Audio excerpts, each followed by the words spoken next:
যে মানে সাধারণত অবদান বিতর্কটা বাংলাদেশে নতুন কিছু না। ৭১-এর যুদ্ধ যদি দেখবেন যে শেখ মুজিব, শেখ হাসিনা, শেখ পরিবার, আওয়ামী লীগ সেই পথেই কি হাঁটছে মানে জাতির খাইসলত তো আপনার সাডেনলি ওভারনাইট মানে বদলানোর কোনো বাস্তবতা নাই। এটা তো এমন না যে আপনার একটু ফু দিয়ে দিলেন, দুইটা সূরা পড়ে আর হলো জিনভূত চলে গেল আর কি জাতির ঘাট থেকে। বলছেন সে কথাটি গলকে আক্তার আহমেদ ঠিক একই কথাই বলেছেন।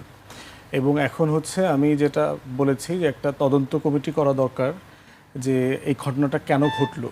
এবং এটা তো একটা ঘটনা না, গত ৩-৪ দিনে মানে ৩-৪ তারিখে ক্যাম্পাসগুলোতে আমরা যে ভায়োলেন্স দেখলাম, যারা ১৭ বছর একসাথে ছিলেন, একসাথে লড়াই করেছেন কাঁধে কাঁধ মিলায়ে, সেই আওয়ামী হেলমেট বাহিনী যাদের সাথে তারা লড়াই করেছিলেন তারা ফিরে আসছে। এবং কি কি তুচ্ছ ঘটনা নিয়ে এই কাণ্ডগুলো ঘটেছে দেখেন। শুরুর সূত্রপাত হয়েছে তারা ফিরে আসছে হেলমেট বাহিনী কোথায় ফিরে আসছে? এই যে ঢাকার রাজপথে, ঢাকা আলিয়াতে মারামারির সময় দেখলাম আর কি আপনার ঢাকা আলিয়া দখলের সময়। এবং দেখেন কি তুচ্ছ বিষয় নিয়ে মারামারি করছে।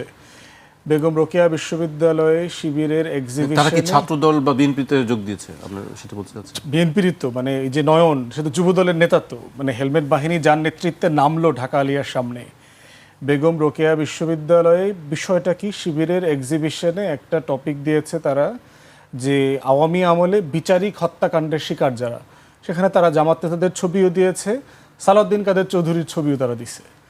এখন ছাত্রদলের পোলাপান এসে বলতেছে আমার নেতার ছবি এখানে দিছেন কেন? মানে সালাউদ্দিন কাদের চৌধুরী কি প্যাটার্ন করা নাকি? বিএনপি কি প্যাটার্ন করছে নাকি? ট্রেড লাইসেন্স করা কি না যে এই নামটা এই কোম্পানি ছাড়া এই নাম কেউ মুখে নিতে পারবে না, কেউ তুলতে পারবে না, এটা নিয়ে কেউ কথা বলতে পারবে না। রাজনীতির বিষয়ে তারা বোধ করেছে। আপনার ভালো না লাগলে আপনি আরেকটা করেন না, আরেকটা এক্সিবিশন করেন, আরেকটা প্রতিবাদ করেন, সেটা নিয়ে তুলকালা মারামারি করে টোরে আবার কাউন্টার শিবিরও এটার যা রিয়াকশন দেখানোর সেটা করেছে। জগন্নাথ বিশ্ববিদ্যালয়ে ক্যাম্পাস ট্রান্সফার হবে আপনি জানেন, পুরাতন আমলে অনেক আগের প্ল্যান, নদীর ওই পারে ৪,০০০ কোটি টাকার এখানে ডেভেলপমেন্ট ওয়ার্ক আছে, যেটা ধাপে ধাপে ১০০ কোটি টাকার রিসেন্ট কাজটা যাচ্ছে, এরপরে এটা আরও বাড়বে। সেইটা নিয়ে আপনার সংসদ, জগন্নাথ নির্বাচিত সংসদ বিশ্ববিদ্যালয়ের, তারপরে হচ্ছে ইনকিলাব মঞ্চ, শিবির, সাধারণ ছাত্রছাত্রী সবাই চাচ্ছে এই কাজটা সেনাবাহিনী করুক। সেনাবাহিনীকে দিয়ে সিভিল অ্যাডমিনিস্ট্রেশনে কাজ করানো উচিত কিনা এটা আর একটা আলাদা তর্ক, কিন্তু তারা চাচ্ছে এটা হোক এখানে, তাহলে চাঁদাবাজি থাকবে না এবং কাজটা প্রফেশনালি হবে, ভালো হবে বলে তারা বোধ করছে। ছাত্রদল এটা ভিন্ন জিনিস চাচ্ছে, এটা নিয়েই গণ্ডগোলের সূত্রপাত। এবং দেখেন যে নির্বাচিত ছাত্র সংসদের জিএস এজিএসকে কীরকম মানে পাবলিকলি আপনার মারধর করা হয়েছে, তারা চিকিৎসা নিতে গেছে, হাসপাতালে নিয়ে মারধর করেছে। এইটা সূত্রপাতে দেখেন ঢাকা আলিয়া দখল করতে আসছে যুবদল, ছাত্রদলের লোকজন এসে পুরো হেলমেট পরে।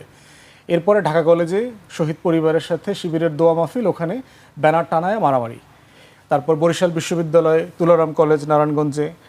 তাহলে আপনি এই যে গতকালকের বিব্রতকর ঘটনাগুলো ঘটেছে, এটা তো শুধু গতকালকেই শুরু হয়নি, এটা তো সিরিজ আকারে চলছে। এবং এই কাজগুলো কারা করলো, প্রত্যেকটা ক্যাম্পাসে মারামারির সূত্রপাতগুলো কারা করছে, কি কারণে করতেছে? এখন এই বিষয়গুলো যদি বড় দল আকারে বিএনপি অ্যাড্রেস না করে, তার ছাত্র সংগঠনকে যদি সে নিয়ন্ত্রণ না করে, তাহলে আমাদের কাছে কি চিত্র চলে আসছে দুই বছরের ব্যবধানে? আমরা হেলমেট বাহিনী দেখলাম, আমরা দেখলাম দা, রামদা, কিরিচ, দেশীয় অস্ত্র, এগুলো নিয়ে দিব্যি ঘুরে বেড়াচ্ছে। এটা দেখার পরে আমাদেরকে 2 বছর আগে জুলাইয়ের কথা মনে পড়ে নাই, আগস্টের কথা মনে পড়ে নাই? ন্যাশনাল মেডিকেল কলেজ না বাংলাদেশ মেডিকেল কলেজ, ওখানে যে একটা মেডিকেল কলেজে ঢুকে যে পেশেন্টদেরকে এবং শিবির সন্দেহে রোগীদেরকে যে পিটাইলো, এটা দেখার পরে আমাদের কি মনে পড়েছে? জুলাই আগস্টে আমরা দেখেছি না, আহতদেরকে চিকিৎসা নিতে দেয়নি ছাত্রলীগ যুবলীগ। তাহলে এই কাজগুলো করবার পরিবেশ কারা তৈরি করছে? এগুলো অ্যাড্রেস করবার দায়িত্ব কার ছিল? আইনশৃঙ্খলা বাহিনী আসলে কি করছে? 6 মাসে 1700+ খুন হয়েছে, পুলিশের অফিসিয়াল রেকর্ড। আপনি কিভাবে অ্যাড্রেস করতেছেন? এগুলো ডিল করছেন কিনা, কি করছেন মাননীয় স্বরাষ্ট্রমন্ত্রী আমাদের বড় ভাই? তাহলে এই প্রশ্নগুলো তো করতে হবে যে সাডেনলি আপনি দেখতে পাচ্ছেন 5 তারিখের মিটিংগুলোতে এই আয়োজন করা হয়েছে। সংস্কৃত মন্ত্রণালয় একটা ডকুমেন্টারি করেছে, যেখানে পরিকল্পিতভাবে তারেক রহমানকে ঘোষক, এই আন্দোলনের মহান নেতা করবার চেষ্টা করা হচ্ছে। এতে করে কি আসলে মাননীয় প্রধানমন্ত্রীর সম্মান ওনারা বাড়াচ্ছেন না আসলে কমাচ্ছেন? জোর করে কি কাউকে নেতা বানানো যায়? শেখ মুজিবকে হেন কোনো উপকরণ আছে যেটা দিয়ে চেষ্টা করে আমাদের দেবতা বানানোর চেষ্টা করা হয় নাই গত 17 বছরে? 4,500 কোটি টাকা শুধু খরচ করছে মূর্তি বানানোর জন্য। কি লাভ হয়েছে? এই যে শত শত মূর্তি বানাইছে শেখ মুজিবের, মানিক রায় দিছে কোর্টে যে স্বাধীনতার ঘোষণা শেখ মুজিব দিছে, লাভ হয়েছে? আমরা সবাই জানি মেজর জিয়া, শহীদ প্রেসিডেন্ট জিয়াউর রহমান শেখ মুজিবের পক্ষে স্বাধীনতার ঘোষণা দিয়েছেন। তাহলে জোর করে যে মহান নেতা বানানো যায় না, এটা তো প্রমাণিত। আর দরকার কেন আপনাদের? তাহলে এক দফার ঘোষণা কে দিলেন? আমরা মাহিন সরকারের ফেসবুকে লিখছি, তিনি বলছেন যে নাহিদ ইসলাম মৃত্যু পরোয়ানায় সই করেই সে এক দফার ঘোষণা দিয়েছেন। হাবিব ভাই বললেন যে তারেক রহমান এক দফার ঘোষণা দিয়েছেন। দেখেন, সেই বিএনপির, আমি এটা বারবার বলতেছি, শেখ মুজিব এবং শেখ পরিবারের, আওয়ামী লীগের একটা হীনমন্যতা আছে মুক্তিযুদ্ধ নিয়ে। যদিও মুক্তিযুদ্ধটা শেখ মুজিবকে সামনে রেখে হয়েছে, শেখ মুজিবকে নেতা মেনে হয়েছে, অস্থায়ী সরকার শেখ মুজিবকে প্রেসিডেন্ট ঘোষণা করেছে, শেখ মুজিবের নামেই মুজিবনগর সরকার পরিচালিত হয়েছে, তিনি এসেই আবার শপথ ছাড়া দায়িত্বও নিয়েছেন দেশে ফিরে, সবগুলো শেখ মুজিবের নামে হয়েছে সত্য। কিন্তু শেখ মুজিব, তাজউদ্দিন আহমেদের ডায়েরি যদি পড়েন, তার মেয়ের লেখা যদি পড়েন, নেতা পিতা, সেখানে দেখবেন নেতা ও পিতা, যে তাজউদ্দিন আহমেদ বহুবার বলছে যে মুজিব ভাই একদিন মুজিবনগরে চলেন, মেহেরপুরের বৈদ্যনাথ তলায়, যে আমরা আসলে যুদ্ধটা কিভাবে সংগঠিত করেছি, ওই পার থেকে কিভাবে গোপনে এসে এই পারে স্বাধীনতার ঘোষণা দিয়ে অপারেশন করে আবার ওই পারে চলে গেছি। বারবার এই কথাটা বলেছেন। আমি মুক্তিযুদ্ধের গল্পটা আপনাকে বলতে চাই, কিন্তু শেখ মুজিব কখনো এই গল্পটা শুনতে চান নাই। বারবার বলেছে এগুলো আমি জানি টানি, আমি সব পড়ছি, আমি এগুলো সব জানি টানি এইসব। কারণ শেখ মুজিবের ভিতরে একটা হীনমন্যতা কাজ করছে, আমি গ্রেট লিডার, আমি এত মহান নেতা, এত বড় নেতা, আমাকে ছাড়া দেশ স্বাধীন করে ফেলাইলো, আমি দেশে ছিলাম না, এটা কিভাবে সম্ভব? গত 17 বছরের ফ্যাসিবাদ বিরোধী আন্দোলনে বিএনপি সবচেয়ে বেশি ত্যাগ করেছে। বিএনপির সবচেয়ে বেশি নেতাকর্মী হামলা, মামলা, খুন, গুমের শিকার হয়েছে। বিএনপি সবচেয়ে বেশি বড় দল আকারে রাজনৈতিক নিপীড়নের শিকার হয়েছে। হেন কোনো কন্ট্রিবিউশন নাই রাজনৈতিক দল আকারে যা বিএনপি করে নাই, যার প্রত্যেকটাতে বিএনপি অ্যাট দ্য টপ। কিন্তু ইকুয়ালি এটাও সত্য যে বিএনপির অংশগ্রহণ ছিল, কিন্তু বিএনপির নেতৃত্বে এই গণ অভ্যুত্থান হয় নাই। এটা হলো ফ্যাক্ট। এবং এটা নিয়ে বিএনপির টপ লিডারদের ভিতরে একটা হীনমন্যতা কাজ করতেছে, একই রকম শেখ মুজিবের মতো। এই হীনমন্যতা দূর করবার জন্য যে কাজগুলো বিএনপি নেতারা করতেছেন, এগুলো দুষ্টামি আকারে দেশের মানুষ পড়তেছে। লাভ হয় নাই, দরকারও নাই, প্রয়োজন নাই। নাহিদ এক দফা ঘোষণা করেছে, আমার তরফ থেকে করছে, হাবিব ভাইয়ের পক্ষ থেকে করছে, জামাত শিবিরের পক্ষ থেকে করছে, হেফাজতের পক্ষ থেকে করছে, বিএনপির পক্ষ থেকে করছে, গণতন্ত্রের পক্ষে করেছে। আমরা যারা যারা চেয়েছিলাম গণতন্ত্র দেশে ফিরে আসুক, বিরোধটা কোথায়? হীনমন্যতা। তাহলে আপনি যে বলছেন যে সবার পক্ষ থেকে নাহিদ ইসলাম, মাতব্বরিটা যে আমি তো করলাম না, আমার দলের ব্যানারে তো এটা হয় নাই। সিম্পল জিনিস, এই ইগোই তো রাষ্ট্রকে ধ্বংস করে দেয়। পৃথিবীতে সব যুদ্ধের সূত্রপাতটা কি দিয়ে হয়েছে? এই যে ট্রাম্প গত 4 মাস ধরে যে ইরানে অ্যাটাক করে যাচ্ছে, বিষয়টা সোর্সটা কি? ইগো, সিম্পলি ক্ষমতা দেখানো, দাপট, দখল, সম্পত্তি কে নিয়ন্ত্রণ করে দেখাই দিব। ভেনেজুয়েলার মাদুরের উঠায় নিয়ে আসছি, খামিনেরে মাইরা ফালাইছি, তোরেও মাইরা ফালামো, এটা করবো ওইটা করবো। এই ইগো হইল আমাদের সমস্যা। জাতির নেতৃত্বের জন্য আমাদের সবার এই ব্যাপারে আমাদের মানে অনেক বেশি জেনারেস হওয়া দরকার। যার যেখানে অবদান আছে তার সেটা স্বীকার করা দরকার। বিএনপির বাইরে যারা আছেন কন্টিনিউয়াসলি বিএনপিকে এই ব্যাপারে মানে ভিলিফাই করা, বিএনপিকে নিয়ে টিটকারি করা, এটা বন্ধ করতে হবে। অশালীন ভাষায়, যেটা হাবিব ভাই বলেছেন, অশালীন ভাষায় বিএনপির গুরুত্বপূর্ণ জাতীয় নেতৃবৃন্দকে মানে গালাগালি করা, কথা বলা, এগুলো বন্ধ করতে হবে।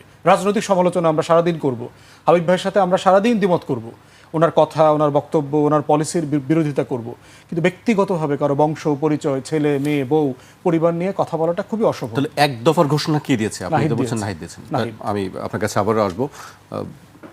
আপনি নিশ্চয়ই শুনেছেন ব্যারিস্টার আসাদুজ্জামান ফুয়াদের বক্তব্য। আমি আমার বক্তব্যে বলেছি, উনি তখন ছিলেন না। আমরা অনেক আগের থেকে এক দফাই আমাদের আন্দোলনের মূল বিষয় ছিল। এরা আনুষ্ঠানিকভাবে এরা যখন টিভি অফিস থেকে একটা মুসলিকা দিল, বাধ্য হয়ে দিক যেভাবেই হোক, তখন তারা বলেছিল যে আমরা সরকার পতনের আন্দোলনের সাথে নেই, আমরা ভাঙচুর, অগ্নিসংযোগ, বিশৃঙ্খলার সাথে আমরা সম্পর্কিত না। এটা তারাই বলেছে, এটা আছে। এইটা যখন তারা দিল, তখন আমি আত্মগোপনে ছিলাম। আমি সেখান থেকে একটা ভিডিও করলাম, ভিডিও করে ভিডিওটা ছেড়ে দিলাম। যে কী করলে তোমরা আত্মহত্যা করলে? আমাকে তো 90 সালে জাতীয় পার্টির বা এরশাদের সঙ্গে বসানোর জন্য কত চেষ্টা করেছিল। যে মন্ত্রিত্ব দেবে, টাকা দেবে, পয়সা দেবে, গাড়ি দেবে, বাড়ি দেবে, কোনটাই যখন রাজি হলাম না, তখন বললো যে আপনাদের বুলেট অপেক্ষা করছে। তাহলে ওইটা প্রিয় জিনিস, ওইটা আমি খেতে রাজি আছি। আমি ক্যাম্পাসের বাইরে মিছিল ছাড়া বেরোতাম না। তা আমি জানি যে আমাকে সেখানে আমি 1 নম্বর টার্গেট ছিলাম। তাই বললাম যে আমি তো ক্যাম্পাসে বিয়ার লাশ হিসাবে পড়ে থাকতে পারতাম, তা আমি তো আত্মসমর্পণ করলাম না। আর তোমাদের আন্দোলনকে কেন্দ্র করে কত শিশু বাচ্চা মারা গেল, বাড়িতে থেকে মারা গেল, রাস্তায় মারা গেল, নিরীহ মানুষ মারা গেল, তোমাদের ধরে নিয়ে আসলো, সবাই জানলো, দেশ জাতি সবাই দেখলো, তোমাদের একটা আঙ্গুল কাটারও ক্ষমতা সরকারের নেই। সেখানে তোমরা এই কাজটা কেন করলা? এই যে অবস্থাটা, আমাদের তো 1 দফার আন্দোলন অনেক আগে থেকে চলতেছিল। তারা যেহেতু 1 দফার সাথে ছিল না, বারবার তারা বলেছে সরকার বিরোধী, সরকার হটানোর আন্দোলনের সাথে আমরা নাই, সরকার প্রধান আন্দোলনের সাথে নেই। তখন শেষে এসে তারা বললো হ্যাঁ আমরাও আসি, আমরা এইসব 1 দফা গেলাম। তা আমাদের তো 1 দফা আগের থেকে অস্বীকার করার কোনো উপায় আছে? আমি নিজে তো কতবার বলেছি।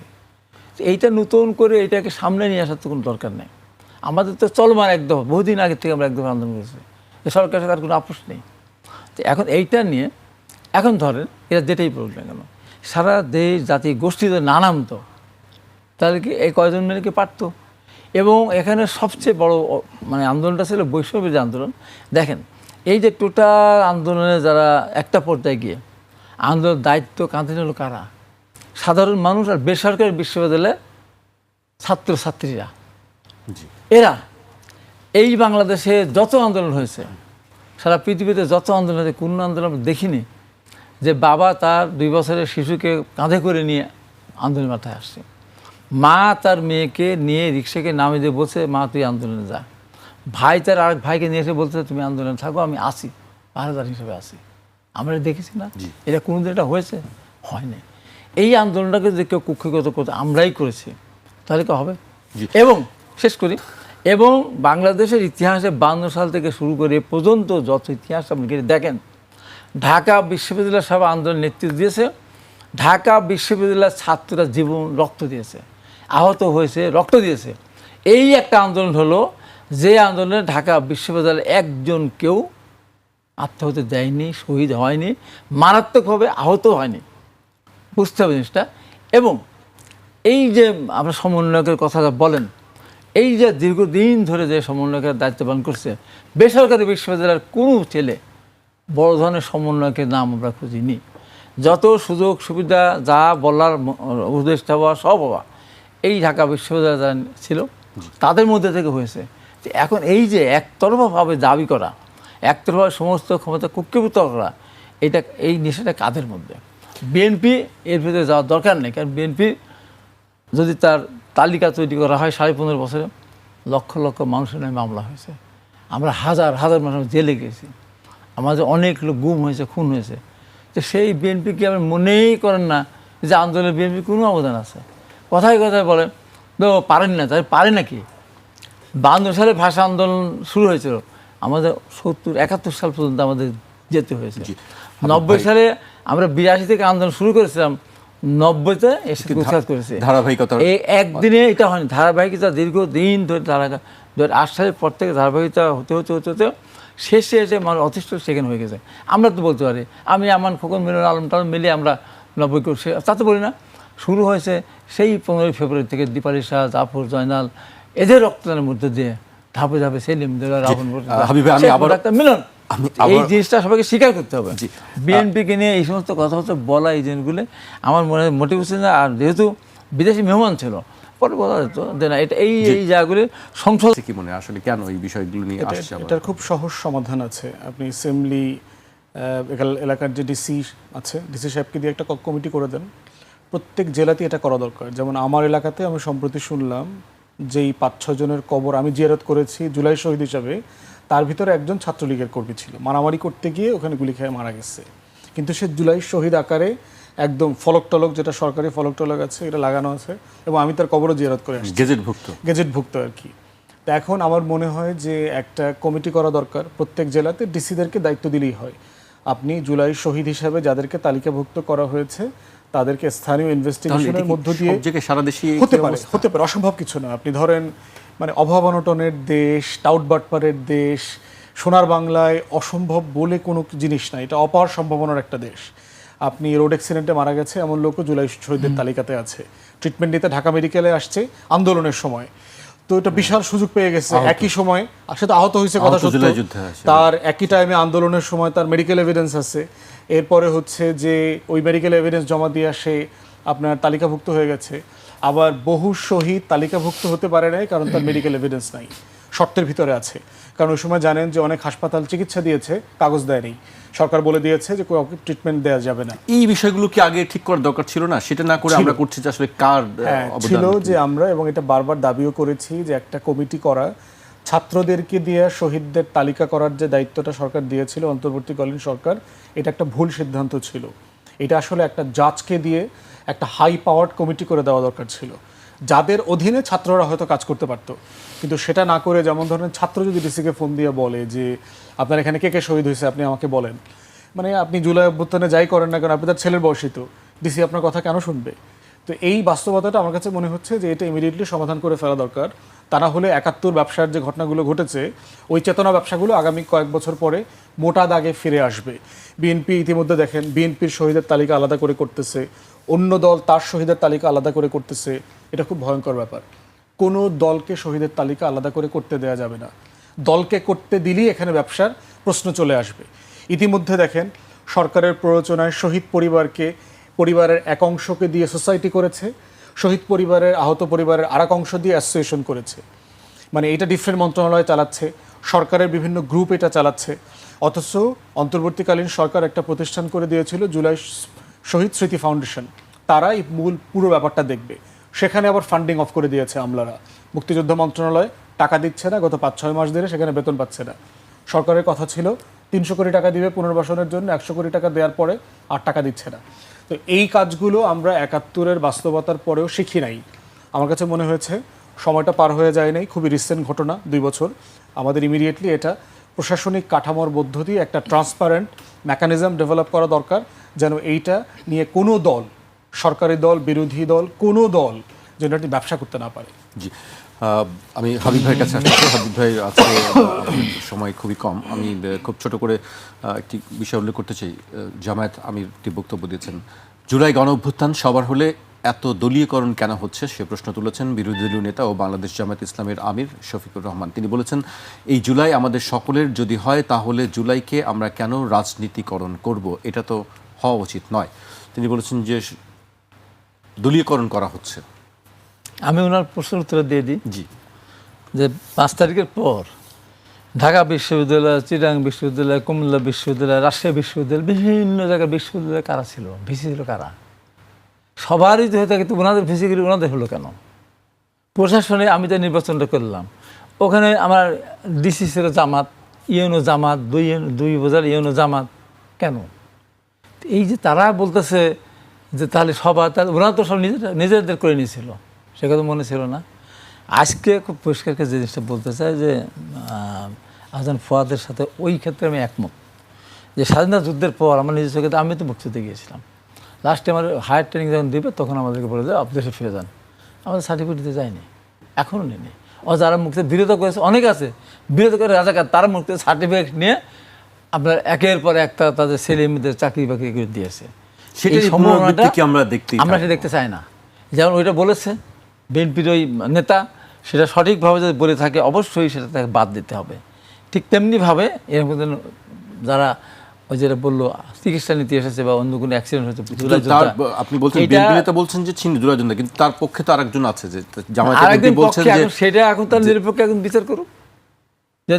যদি বিএনপির দাবি যদি অসত্য হয় তাহলে ওইটা সত্য হবে, আর যদি সত্যি প্রকৃতপক্ষে তুলে দেওয়া হয় তাহলে বিএনপি দাবি প্রত্যাহার করে নেবে। এরকম পরিষ্কার কথা। এখন কথা হলো যে আজকে আমরা যে জায়গায় যাচ্ছি, স্বাধীনতা যুদ্ধের পথে আমরা দেখলাম যে এখন অসহনীয় একটা জায়গায় আমরা চলে যাচ্ছে। আমি সাদিককে আমি বক্তব্য দেখলাম কালকে, বলতে ছাত্রদলকে ক্যাম্পাস থেকে বিতাড়িত হবে এবং ছাত্রলীগকে যেভাবে করেছিলাম। তো বাবারা 15.5 বছর তো যখন ছাত্রলীগ ছিল ক্যাম্পাসে, তখন আপনারা কোথায় ছিলেন বাবা? একদিন একটা মিছিল করেছেন। ছাত্রদল তো মিছিল করতে গিয়ে পিঠা খেয়েছে কতবার, সুলতান সালদের টুকু থেকে শুরু করে, এবং ছাত্রদলের অসংখ্য ছেলেরা মেধার মাধ্যমে ভর্তি হয়েছিল, অনেকেই আছে তার বিশ্ববিদ্যালয়ে পাশ করে যেতে পারেনি, বাবা মার কাছে ফিরে গেছে ইন্টারমিডিয়েট পাস হিসাবে। একজন ছাত্র শিবির বলতে পারবে যে আমরা বিশ্ববিদ্যালয়ে ভর্তি হয়েছিলাম, হলে থাকতে পারি নাই, হলে সাবসিডি সস্তা দামে খেতে পারিনি, আমার লেখাপড়া যেমন অসমাপ্ত করে চলে আসছে, বলতে পারবে? আজকে গর্ব করে বলে এতই যদি ক্ষমতা থাকতো, ছাত্রদলকে যখন বলা হচ্ছে এতই ক্ষমতা তখন কোথায় ছিলেন, আমি যদি এতই যদি ক্ষমতা থেকে থাকতো তখন মিছিল করেন না কেন? যদি কথায় কথা বলে এই আন্দোলনের মধ্যে বিএনপি সবচেয়ে লাভবান হয়েছে, আমি বলছি নো, বিএনপিতে আগে 3-4 বার ক্ষমতা ছিল, এই তো এই সরকারকে যেতেই হতো, 15.5 বছর না 17.5 বছর না 18.5 বছর থাকতো, যেতেই তো হতো, তো তারপর বিএনপি আবার রাষ্ট্রীয় ক্ষমতা আসতে পারতো। আপনারা কোথায় হতেন? আজকে যে সবচেয়ে সুবিধাভোগী আপনারা হয়েছেন, আপনারা বিভিন্ন উপদেষ্টা হয়েছেন, জীবনে কোনো চিন্তা করেছেন? যারা হয়েছে তারা কি তাদের অসম্মান করে বলতেছে না, বোঝানোর জন্য বলতেছে। যারা কোনো কলেজ, কোনো ক্যাম্পাসে কোথাও কোন নেতাই ছিল না, বরঞ্চ অনেকে যে সাজিদ আলমের বক্তব্য শুনতেছি তারা সব ছাত্রলীগ ছিল অনেকেই, তো তারা বলে যে আমাদের কারণে, আমাদের কাছে বেশি পেয়েছেন তো আপনারা। জামাত আছে, জামাত 78টা আসন পেত কোনো দিন, ডক্টর ইউনূসের সহানুভূতি না পেত, এই এনসিপি যদি না পেত, আশকারা না পেত, জামাত কেন এত সিট পাবে? এই দেশে অবদান কি আছে তাদের? বলবেন যে হ্যাঁ আপনাদের সাথে ছিল আন্দোলন, হ্যাঁ আমাদের আন্দোলন ছিল, তাই ব্রিগেড স্বাধীনতার বিরোধিতা করেছে, সেটা ভুলে যাব? আজকে এই যে রংপুর জেলার বিশ্ববিদ্যালয় ঘটনা ঘটলো, অবশ্যই অবশ্যই আমি বলবো সালাউদ্দিন কাদের চৌধুরী যুদ্ধাপরাধী ছিল না, তাকে যদি ফাঁসি দেওয়া হয় সেদিন আমি চ্যালেঞ্জ করেছিলাম, আমাকে অ্যারেস্ট করতে গিয়েছিল, কেন থাকবে সে? 73 সালে দেশে ফিরে এসেছে, আব্দুল কুদ্দুস মাখন তাকে সার্টিফাই করেছে, সে বিদেশ ছিল। এবং সালাউদ্দিন কাদের কিউসি যে সমুদ্রগামী জাহাজ, এই কিউসি নাম দেওয়া 32 নম্বর থেকে তৎকালীন প্রধানমন্ত্রী, রাশিয়াতে গো মানার জন্য টোটাল দিয়েছিল তাদেরকে। এর এক সময়ের কথা মনে রেখেছিল, যখন উনি ইতে যেতেন, চিরাং যেতেন, খাওয়াই দাওয়া আসার সময় রাজনীতির কথা টাকাও দিয়ে দিতেন। তো সালাউদ্দিন কাদের চৌধুরীর ছবি কেন নিজামী সাহেবের সাথে এদেশে থাকবে? তারা তো শিক্ষিত। স্বাধীনতা যুদ্ধে যদি কেউ বলতে পারে যে জামাত ইসলাম স্বাধীনতা যুদ্ধের পক্ষে ছিল এবং বিপক্ষে ছিল না, কালকে মেজর আখতারুজ্জামানের সাথে আমার একটা টক হয়েছে অনলাইনে, আমি বলে আখতার বলেন তো, সারা পৃথিবী নিয়ে এসে আপনি বলেন জামাত স্বাধীনতার পক্ষে ছিল, প্রমাণ করতে পারবেন? আর কোনো কিছু ছাড়া আমি বলো জামাত স্বাধীনতার বিরুদ্ধে ছিল। কীভাবে? যারা আলবদর সৃষ্টি করেছিল, রাজাকার সৃষ্টি করেছিল, শান্তি কমিটি সৃষ্টি করেছিল, এবং 54 বছর তারা একদিনও তারা সবার স্মৃতির সাথে যায়নি। এইবার গিয়েছিল তার বিরোধী দল। তাই যে 21শে ফেব্রুয়ারি বা যে 21শে ফেব্রুয়ারির মধ্যে যে শহীদ মিনারের গর্ভে জন্ম হয়েছে, বাংলাদেশে জন্ম হয়েছে, সেখানে কোনোদিন জানি তারা। এইবার তারা গিয়েছিল, যখন সাংবাদিক জিজ্ঞাসা করেছে যে আপনি কি শহীদদের প্রতি শ্রদ্ধা নিবেদন করতে এসেছেন, উনি বলেছেন না, এখন রাষ্ট্রীয় শিষ্টাচার কালচার, আমাকে রাষ্ট্রীয় বিরোধী নেতা। তো তারা যদি এখন এতগুলি আসন পাওয়ার পর উল্টা যদি আবার তারা ক্লেম করে যে তাদেরকে হারিয়ে দেওয়া হয়েছে, বিএনপি ভোট চুরি করেছে, বিএনপি ভোট পাবেই। আমি যেমন চ্যালেঞ্জ করে বলতে পারি আমার এখন ভোট রাত্রিবেলা সিল মারা হয়েছে, আমি একদম প্রমাণ করে দেবো। তো এই যে অবস্থাতে এখন এই কথা 7 দিন 6 মাস হলোই না, আপনি টাইম দিয়ে দিচ্ছেন যে এই কদিনের ভিতরে আপনাকে চলে যেতে হবে ক্ষমতা। ঠিক আছে, চলে যাবো বিএনপি, আপনি আসবেন ক্ষমতায়, আপনি আসলে কীভাবে চালাবেন? আপনাদের কীভাবে চালান? আজকে অনর্থক যে কথাগুলো বলছে, গ্যাস 15.5 বছর আওয়ামী লীগ গ্যাস উত্তোলন করেনি। এখন কি এমন জিনিস যে বাজারে গেলাম, ওই দোকান থেকে মিষ্টি কিনে চলে আসলাম, একটা গ্যাস উত্তোলন করতে হবে, তার তো একটা সময় দরকার আছে। আপনি যদি ক্ষমতা আসতেন, তাদের উদ্দেশ্যে বলতেছে, তার ইরানকে আক্রান্ত হতো না? না, বাংলাদেশের জামাত ইসলাম ক্ষমতা এসেছে, এই ট্রাম্প বলবে না ইরানকে আক্রমণ করতে যাওয়া যাবে না, তার কাছে তেলের সংকট হলে আমরা জামাত ইসলামের ক্ষতি হবে, এমনকি কোনো কথা। এই যে যে সমস্ত কথাবার্তা, যে সমস্ত ভাষা, আমি বলছি এই ভাষা পরিহার করতে হবে। ম্যাডাম জিয়া মারা গেছেন, শহীদ রাষ্ট্রপতি জিয়া রহমানকে নিয়ে কথা বলে, পর কী বলে যে খুনি স্বৈরাচার জিয়াউর রহমান, ম্যাডামকে বলে তুমি টাকা আত্মসাৎকারী বেগম খালেদা জিয়া, তারেক রহমান করলে খুনি চোর, কী সব স্লোগান দেয়। এখান থেকে সরে আসতে হবে। যদি মনে করে থাকে যে আওয়ামী লীগকে সাথে করে নিয়ে অস্থিরতা সৃষ্টি করে তারা ক্ষমতায় যাবে, সেটা কিন্তু হবে না। বরঞ্চ কী হবে, আজকে আমরা একটা সময় দেখেছি, এই যে দীর্ঘদিন যখন এরা ক্ষমতা ছিল, এর সাথে সবাই বিভিন্ন মুক্তিযুদ্ধকে দাবি করতো না। আওয়ামী লীগ যখন ক্ষমতা আসছে তখন সবাই মুক্তিযুদ্ধ দাবি করেছে, তাই এখন আওয়ামী লীগ মুক্তিযুদ্ধের পক্ষে শক্তি। এখন আজকে সবাই আমরা জুলাই যোদ্ধা হওয়ার জন্য আমরা নিজেরা না হয়েও জুলাই যুদ্ধ পরিস্থিতি দিতে যাচ্ছি। কোনো কারণে, আল্লাহ না করুক, এটা আমরা চাই না, কোনো কারণে যদি আমাদের এই ভুল বুঝাবুঝি, আমাদের এই সমস্ত অসমান আচরণ, এই সমস্ত কারণে যদি কোনো অঘটন ঘটে, সেদিন জুলাই যোদ্ধা বলে কেউ স্বীকার করুন আমি জুলাই যুদ্ধে ছিলাম, ওই পরিণতির দিকে আমরা যেতে চাই না। এখনো মনে করি আসুন সবাই মিলে আমরা সামনে একটা সুন্দর দেশ গড়ি, ভুল ভালতে যা হচ্ছে সব আমরা পরিত্যাগ করি। জি, আমি একেবারে শেষ পর্যায়ে চলে এসেছি। আমি ফত ভাইকে দিয়ে শুরু করতে চাই। ছাত্রদল শিবিরের মধ্যেই হঠাৎ করে এই সংঘর্ষ কেন, মুখোমুখি অবস্থান নিতে হলো কেন? একেবারে শেষ পর্যায়ে চলে এসেছেন। মানে ওইটা তো ক্যাম্পাস টু ক্যাম্পাস আলাদা আলাদা রিজন। বেগম রোকেয়াতে একটা কারণে হয়েছে, জগন্নাথ বিশ্ববিদ্যালয়ে অন্য কারণে হয়েছে। বাট মোটা দাগে হচ্ছে যে বাংলাদেশের ছাত্র রাজনীতি তো সহিংসতা মুক্ত না। ক্যাম্পাস দখলের রাজনীতি আছে, কার নেতৃত্বে আছে, ক্ষমতার বড়াইটা দেখানো, ক্ষমতা দেখায়, ভোট দেখায়, ফার্স্ট ইয়ার সেকেন্ড ইয়ারে ইয়াং ছেলে মেয়েদেরকে রিক্রুট করা, এই যে কাঠামোগত আপনার রাজনীতির কালচার ক্যাম্পাসগুলোতে বিরাজ করছে। এই জন্য আমি বরাবরই বলেছি যে ক্যাম্পাসকে সকল ধরনের রাজনীতি মুক্ত করতে হবে। দলীয় রাজনীতি করতে পারবে না কোনো দলের, শিবিরও করতে পারবে না, ছাত্রদলও করতে পারবে না, ডান বাম কোনো পলিটিক্স ক্যাম্পাসে চলবে না। ক্যাম্পাসের বাইরে কোনো শিক্ষক পলিটিক্স করতে পারবে না, কোনো কর্মকর্তা কর্মচারী পলিটিক্স করতে পারবে না। শুধুমাত্র রাজনৈতিক পার্টিসিপেশন হবে ছাত্র সংসদের মাধ্যমে প্রত্যেক কলেজ বিশ্ববিদ্যালয়ে, যেখানে কেউ প্যানেল নির্বাচন করতে পারবে না। ব্যক্তি ছাত্র তার মেধা যোগ্যতা দিয়ে পদের বিপরীতে সে নির্বাচন করবে। ঠিক একইভাবে যদি এই কালচার এবং টিএসসি, এই কালচারটা যদি আপনি ক্যাম্পাসে আনতে পারেন, তাহলে লেখাপড়ার মান বাড়বে। তা না হলে যেটা হচ্ছে, সেটা কি সম্ভব? আপনি যে কথা বলছেন যে এটাই রাজনীতি মুক্ত করতে হবে। Student politics is already dead. বাংলাদেশে ছাত্র রাজনীতি অলরেডি ডেড, এটা নাই। এটার কোনো রেসপেক্ট, এটার কোনো রেপ্রেজেন্টেশন কিছুই নাই। যেটা আছে সেটা হচ্ছে গুন্ডামি, মাস্তানি, চাঁদাবাজি, ক্ষমতা দেখানো, ভাবসাব দেখানো, কিছুই নাই। সবাই কি দায়ী করছে? সব ছাত্র সংগঠনই কি দায়ী করছে? কালেকটিভলি ছাত্র রাজনীতির কালেকটিভ রেজাল্ট হচ্ছে জিরো এখন। বেসিক্যালি এর কোনো কন্ট্রিবিউশন নাই এখন। এই জন্য হচ্ছে আপনাকে নির্বাচিত সংসদের প্ল্যাটফর্মে যাইতে হবে, শুধু সংসদ। এই সংসদের মধ্য দিয়ে যারা ব্যক্তিগতভাবে কোনো দলের যদি ছেলেপেলে হয় তাকে বেছে নেবে, ছাত্রছাত্রীরা বেছে নেবে। তা না হলে আপনি ক্যাম্পাসে লেখাপড়ার পরিবেশ ফিরিয়ে নিয়ে আসতে পারবেন না। বাংলাদেশে এমপি মন্ত্রীরা বড় বড় দলের আমার গ্রামের গরিব কৃষক পরিবারের ছেলেমেয়েদের জীবন নিয়ে বিশ্ববিদ্যালয়গুলোতে খেলতেছে। মরে কে, জেলে যায় কে? মানে আপনি একটা জীবনকে শিবির আকারে ভাবছেন, একটা জীবনকে আপনি ছাত্রদল আকারে ভাবছেন, একজন আরেকজনকে হত্যা করছেন। কিন্তু মারা যাওয়ার পরে ওই মানুষটা আসলে কার? ওই কৃষকের তো, ওই কুদ্দুস বয়াতির তো, ওই গরিব মায়েটার তো। তাহলে রাষ্ট্র আকারে তো আপনি প্রত্যেকটা জীবনের স্যাংটিটির দায়িত্ব তো আপনার। অতএব সেই জায়গায় আমরা বোধ করছি। এবং দেখেন তো বিএনপি আওয়ামী লীগের বড় এমপি মন্ত্রী যারা ছিল গত 50 বছরে, কার ছেলে মেয়ে পলিটিক্স করছে? কার ছেলে মেয়ে? একজন দুজনের, 5 জনের নাম বলেন যে এরা এত ফজিলতের একটা কাজ বিএনপি আওয়ামী লীগের এমপি মন্ত্রীরা তো তার ছেলে মেয়েদেরকে ওই কলেজে ভর্তি করা দিয়ে আসে না। আর এইটা কইরা আমি এমপি মন্ত্রী হয়েছে, যা তোরে আজকে ছাত্রদলে ছাত্রলীগের নাম লেখায় দিয়ে আসলাম। এটা তো করে না। ভালো স্কুল কলেজে আমিও পড়ছি, আমার পোলাপানও তো পড়ে। আপনার বাপমা ভালো স্কুল কলেজে পড়ে থাকলে আপনাকে তো স্কুল কলেজে পাঠায়। আমরা নামাজ পড়লে সওয়াব হয়, বাপমা নামাজ পড়লে সওয়াব হয়, পোলাপানরা তো মসজিদে নিয়ে যায়। তো ছাত্রদল ছাত্রলীগের নাম লেখায় না কেন? এত ফজিলতের যদি জিনিসটা হয়ে থাকে। কিন্তু দেখেন সেকেন্ড থার্ড জেনারেশনের ওই এমপি মন্ত্রীর ছেলেমেয়েরা ঠিকই এসে এমপি হইতেছে, মন্ত্রী হইতেছে। ক্যাবিনেটে কত ফেস দেখেন তো। জীবনে কোনো দিন এই ছাত্রদলের পোলাপানের মতো এই গাড়ির সামনে পিছনে টোকাইয়ের মতো দৌড়াইছে কিনা?